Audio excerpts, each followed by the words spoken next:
So, kakagising ko lang guys at may nabasa ulit akong comment. Spend 300,000 in one day kapag nagawa mo yan. Talaga ba? Pero ayoko, wala na akong pera. Wait lang, iisipin ko muna kung saan ko gagastusin. Parang may naisip na ako. Sige na, tara na nga, ano ng oras na, hindi na ako maliligo. So, nag-cash out nga muna ako ng pera. Kasama ko dito yung sinasabi nyo nakamukha ko at kakambal ko si Pearl.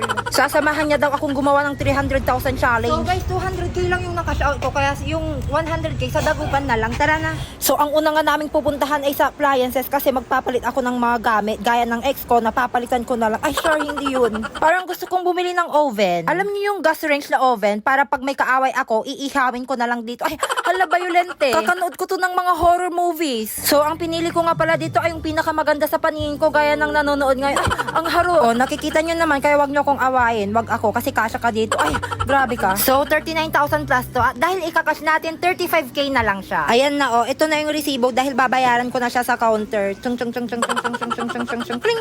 At dahil luma na yung ref namin, bibili na lang kami ng bago. Ito na lang ata. Ito na lang, guys. Char, hindi yan ang mahal. Ito, Pearl, oh, maganda to. Maganda to. Oo nga, mas maganda to guys. Pero maganda din yung price niya, oh. Pero ito na lang yung bibilihin namin ni Pearl. Maganda kasi siya. Yung black na ito, mas maganda.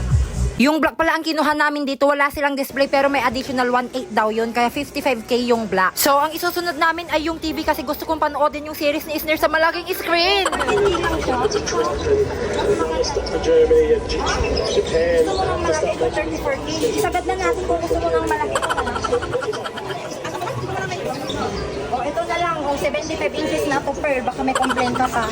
Ewan ko ba nangyayari tong Pearl? Hindi naman kasali sa family. So, ang napili nga naming TV ay yung 75 inches kasi wala sila nung 85 inches. Uy, wag mo nang hanapin yung wala. Kasi gusto daw ni Pearl yung malaking screen na parang sinihan para mas makita daw niya ang kapugihan ni Sean at saka si Brett. Lagot ka kay Precious, te. So, binayaran na nga namin sa counter yung fridge at saka yung smart TV. Total of 115,000. Kasama na doon yung delivery fee. So, nagsabi yung kapatid ko na pasukan na daw nila bukas sa 29. Ay, oo nga pala, 28 na pala ngayon at pasukan na nga nila kaya bumili na lang kami ng school supply. Hala, ba't ganun yung boses ang pangit? So, ang total na nagastos pala namin sa kapatid ko ay worth 5,000 lang kasi hindi ko na na-video kasi nawalan siya ng cellphone at yun ang hinanap namin kaya hindi na ako nakapag-video. So, sa nakapulo ng cellphone ng kapatid ko, mag-bless ka sa pa ako. Ay, hala, si Hanemia yun. So, i-keep mo na lang yung cellphone ha, yung mga picture kong pangit dyan, pakibura na lang. At syempre, magsha-shopping na din kami ng para sa sarili namin na shoes at saka shirts.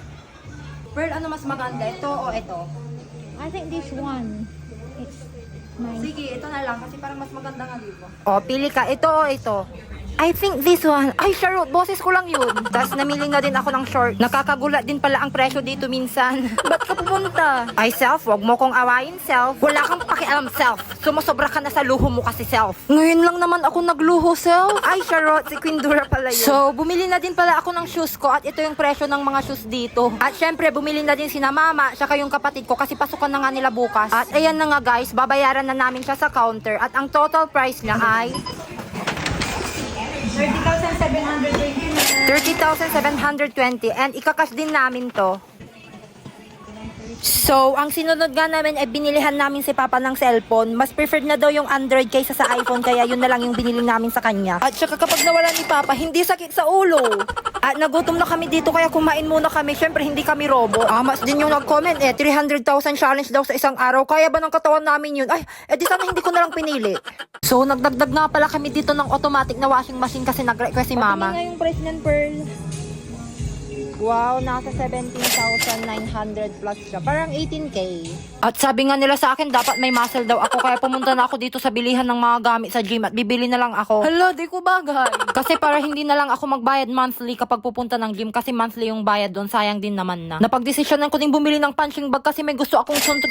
Uy, Violente ka talaga. Tama na nga. Bibili na din ako ng sarili kong basketball kahit pang bata para hindi na lang ako lumabas ng bahay mag-basketball. Huy, hindi totoo yun. Gagi, totoo yun. Basketball player ako. Hala. So, nangunguna na naman pala si Pearl na mag-try. Gusto niya daw kasi magkamasal. Huy, hindi bagay. Hala, 50% pala tong air bike nila kaya nasa 9,000 plus lang siya. So, ang mga binili ko nga dito ay napaka-random. Yung mga gamit lang talaga sa gym.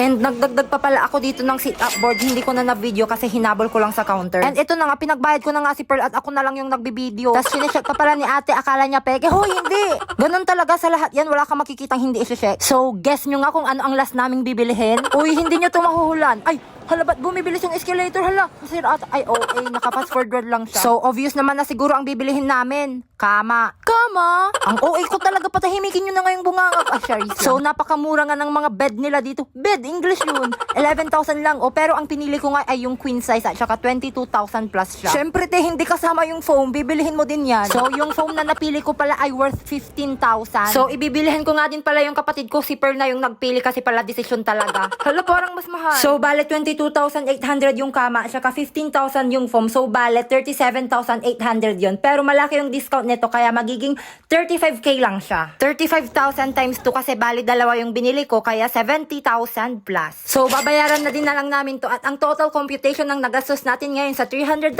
challenge ay 365,000. Hindi ko kasi namalayan guys na 295 na pala yung nagastos ko dun pa lang sa appliances at saka yung mga equipment sa gym. Kung alam ko lang na 295 na guys, tinigil ko na lang, groceries na lang yung 5k, di ba? Para saktong 300,000. Oh, tignan nyo, ginabi na kami ng OA. Paano ba yan? Nagawa ko yung challenge mo, sumobra pa.